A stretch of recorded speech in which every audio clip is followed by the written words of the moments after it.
Akistata su visiška pergale.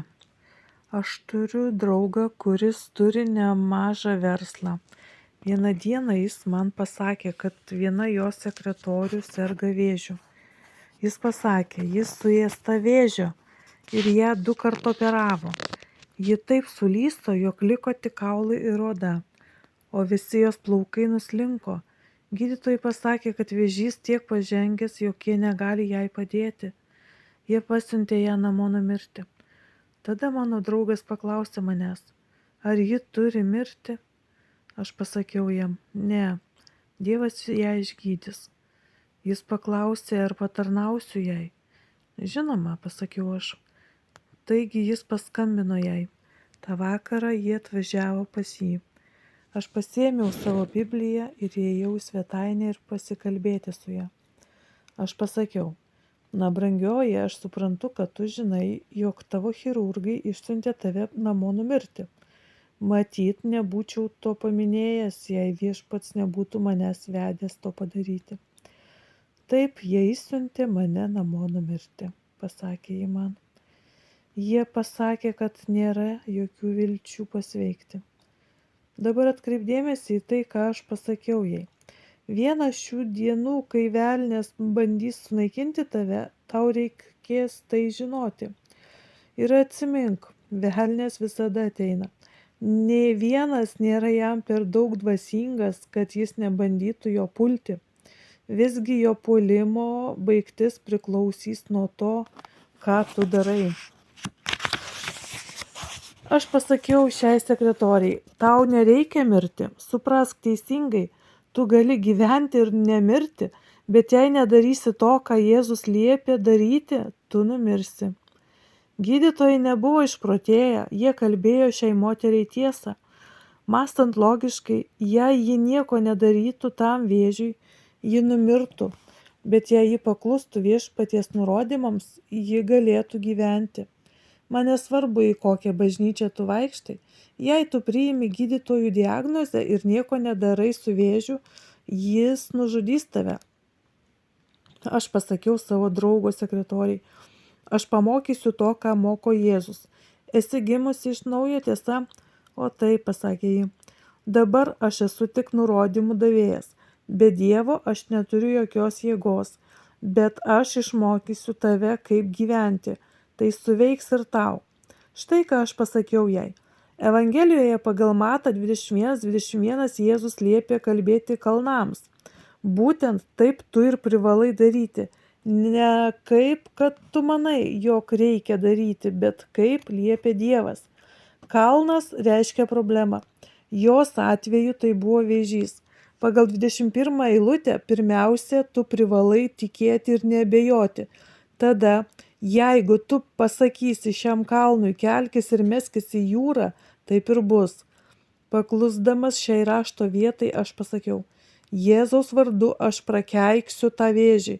Jėzaus vardu šį vakarą aš įsakysiu jam sustoti. Ten, kuris yra, jis sustos dabar. Pastebėk, jog nepasakiau, kad išgydysiu ją. Aš pasakiau, Jėzaus vardu pareikalausiu, kas man priklauso ir sustabdysiu jį. Aš galiu tai padaryti, nes taip sako Biblija. Jėzus yra gydytojas, bet jis pasakė mums, ką jūs surišite žemėje, bus surišta danguje. Mato 18:18. Tu suriši žemėje ir tai tampa realybė danguje. Štai kodėl tu gali surišti vėžį ir sustabdyti jį. Suprask štai ką. Tai Dievo dvasia atlieka darbą, o jis pradeda darbą, nes tu Jėzaus vardu reikalauji to, kas tau priklauso pagal Dievo žodį. Ką gali padaryti, kad šventoji dvasia pradėtų veikti dėl tavęs, jei tu miršti kaip ši moteris? Visų pirma, arba tu, taip, tu gali, arba kas nors kitas privalo surišti ligą ir pasakyti, ne, Jėzaus vardu skelbiu, kad tu negali nužudyti ar sunaikinti šio žmogaus ar manęs. Atsimint štai ką, kai tu sakai, ne, tu negali, tada velnias negali. Aš tau sakau, kad jis negali.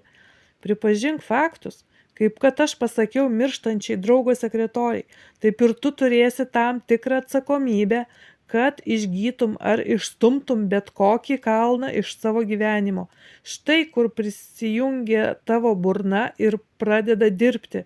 Jėzus pasakė, jeigu pasakysi šiam kalnui, tau reikės kalbėti jam. Liaukis svajoti apie tai. Svajojimas neveikia. Išlaikyk savo išpažinimą stiprų. Dabar atverk savo suvokimą Dievo žodžiui. Priimk kiekvieną žodį. Tu negali klausytis tik dalies to, ką Jėzus sako, o po to daryti, ką nori. Jei klausysi to, ką Jėzus sako tau, tu gali gauti iš Dievo, ko tik tu nori. Jėzus nemikčioja, jo žodis yra aiškus, jo žodžiai yra tavo labui, kad tobulai išaiškintų, kaip gauti. Tu gauni kalbėdamas kalnams. Tai yra tai, ką pasakė Jėzus. Kai aš iš pradžių mokiau šią sergančią, mirštančią moterį, kad išpažintų savo išgydymą, ji išpažindavo truputį silpnai. Vėžį, tu negali nužudyti manęs. Aš pasakiau, brangioji, tai nesuveiks.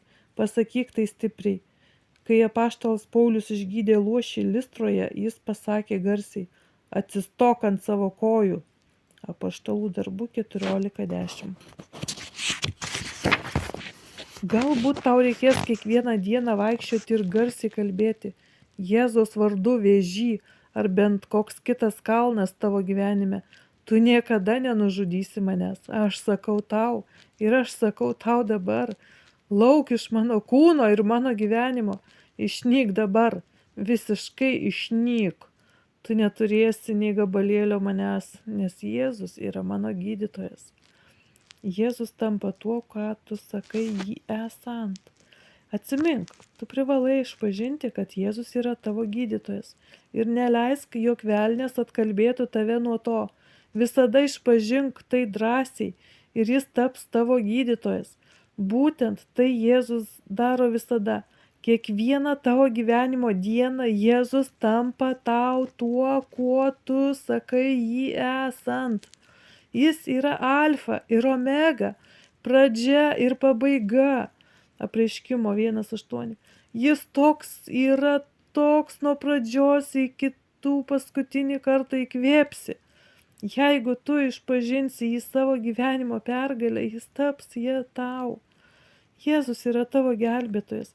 Jis yra tavo gydytojas, jis yra tavo stebukladarys, tavo chirurgas, tavo meilės davėjas. Jis yra visa, kas gera tau. Jis yra tavo gyvenimo pradžia ir pabaiga. Jis sumokėjo kainą už viską, ką tu turi gauti. Suprask, jis tampa tau viskuo, ką tu išpažįsti ir kuo tiki tą akimirką, kai tai pasakai. Laikyk tai savo širdyje. Jėzus stebi tavo tikėjimą. Atsimink, ką jis pasakė. Jeigu turėsite tikėjimą ir neabejosite, jeigu pasakysite šitam kalnui, pasikelk, taip įvyks. Mato 21:21. Taip įvyks visada. Aš dirbau ir mokiau sekretorę visų šių dalykų, kuriuos parašiau čia. Kaip įskilusi plokštelė, aš kartojau tai vėl ir vėl. Aš turėjau įsitikinti, kad ji tai suprato. Pasakiau jai, neketinu leisti tau numirti, brangioji. Tu per daug nori numirti, o iš to nėra jokios naudos. Taigi, tiesiog duok man savo ranką ir pavaikščiokime išpažindami. Mes išpažinome ir išpažinome. Aš priverčiau ją pažadėti, kad ji padarys tai, ką Jėzus pasakė. Perspėjau ją, jei tu nedarysi, ką Jėzus pasakė, mirsi. Ar supranti? Suprantu, pasakė ji. Ir ji išpažino ir išpažino. Ji išgyveno. Viešpats sukūrė mėsą ant tų ilgų kaulėtų rankų. Dievas apreiškė vėžį gydančią jėgą joje. Ir ji išgyveno. Vėliau ši moteris liudijo viename iš mano susirinkimų. Po to, kai bendrais bruožais papasakojau, kas atsitiko, ji išėjo į priekį. Susirinkusieji pašėlusiai džiaugėsi. Scenoje vaikščiojo visiškai išgydyta moteris. Jos kūnas, iš kurio buvo belikę oda ir kaulai, dabar buvo su mėsa. Jos plika galva buvo pilna plaukų, žmogiška būtybė, kuri buvo sumušta velnio ir palikta mirti, buvo gyva. Ši moteris yra liudijimas Dievo šloviai. Ji pasakė, kad darė, kaip ją išmokiau. Kiekvieną dieną beveik 24 valandas per parą vėl ir vėl ji kalbėjo vėžiui, kad jis bus išrautas, kad net jo sėklos neliks pagal tai, kas parašyta Evangelijoje pagal Morkų 11:23. Jis skaitė Evangelijas vėl ir vėl. Ji išsirašė visas rašto vietas, kurios kalbėjo apie išgydymą. Ji įsikibo Dievo žodį, išpažindama, kad jis yra neabejotinas ir išlieka per amžius. Izaijo 48. Visą tą laiką ji buvo sumaištyje. Velnias persekiojo ją visą tą laiką, sakydamas, tu miršti, moterie, sudžiūvusi ir plika. Ar žinai, ką ji jam pasakė? Velniau, Jėzus atėjo duoti man gyvenimą ir gyvenimo apsčiai, kaip parašyta Evangelijoje pagal Joną 10:10, o pagal Evangeliją, pagal Matą 8:17, Jėzus paėmė mano negalės ir iškentė mano ligas. Tu gali gyventi ir nemirti. Viešpats šventoji dvasia padarys realybę tai, ką tu sakai. Išpažink, kad Jėzus yra tavo gydytojas kasdien. Išpažink, kad liga negali nužudyti tavęs. Kiekvieną dieną vaikščiok pirmyn ir atgal, išpažindamas savo pergalę. Ir kad šventoji dvasia pradės apreikšti save. Jis turi visų rūšių galias ir visų rūšių asmenybės. Kokios jėgos tau nugalėti savo kalną bereiktų, tokią jis suteiks tau. Velniai pradeda nervintis. Velniai nekenčia manęs, nes neleisiu jiems užgesinti žmonių gyvenimų. Aš skelbiu žmonėms Jėzų ir Dievo žodį bei išgelbstinčiu juos. Daug kartų, kai tarnauju žmonėms, velniai sukyla. Jie šaukia, krenta ant grindų, dažnai jie žiūri į mane ir sako, nekenčiu tavęs. Tokie dalykai vyksta visą laiką. Tai tas pats, kaip išgerti stiklinę vandens, po kurio laiko nebekreipi tai jokio dėmesio. Gerai žinomo pamokslininko sūnus kartą paklausė savo tėčio, tėti, brolis Norvelas ir aš buvome susirinkime Ilinojaus valstijoje, kai staiga jaunas vaikinas atsistojo ir pradėjo rėkti. Taip įvyko ir anksčiau, žmonės atsistodavo, rėkdavo ir tūždavo. Kodėl tai atsitinka jo susirinkimuose? Jo tėtis pasakė jam, kad aš esu grėsmė velniams tose žmonėse. Velniai žino tai ir šitai verčia juos nervintis. Jei dabar miršti nuo kokios nors ligos, dvasia, kuri sukėlė visą tai, tiesiog žaliuoja iš pykčio, nes tu skaitai šią knygą. Žinai kodėl? Tu atsidursi akistatoje su visiška pergale. Šlovė Dievui per amžius. Per amžius. Jėzus nori išgydyti tave dabar. Jėzus myli tave ir nori išgydyti tave dabar. Bet tavo sielos būklė Jėzui svarbesnė nei išgydymas. Taip pat svarbiausias dalykas. Kokiagi žmogui nauda, jeigu jis laimėtų visą pasaulį, o pakenktų savo sielai? Morkaus 8:36. Geriau tau netekti vieno nario, negu kad visas kūnas būtų įmestas į pragarą. Mato 5:30.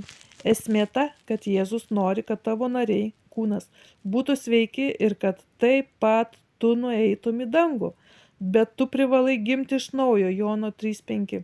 Svarbiausia yra tavo siela, o jau po to tavo išgydymas. Jonas išsako tai štai taip. Mylimasis, aš meldžiu, kad tau visame kame gerai sektųsi, kad būtum sveikas, taip kaip gerai sekasi tavo sielai. Būk sveikas taip, kaip sekasi tavo sielai. 3 Jono 2. Psalmistas Dovydas visų pirma kalba apie Viešpatį kaip apie tą, kuris atleidžia visas tavo nuodėmes, o tada kaip apie tą, kuris gydo visas tavo ligas. Psalmių 103:3. Izaijas kalbėjo apie Jėzų. Jis buvo pervertas už mūsų nusižengimus, jis buvo sutriuškintas dėl mūsų nedorybių, bausmė dėl mūsų ramybės krito ant jo. Jo žaizdomis mes buvome išgydyti. Izaijo 53:5. Jei nepažįsti Jėzaus kaip to, kuris nuplovė tavo nuodėmes ir padarė tave naujų kūrinių, ateik pažinti jį šiandien. 2 Korintiečiams 5:17. Dabar.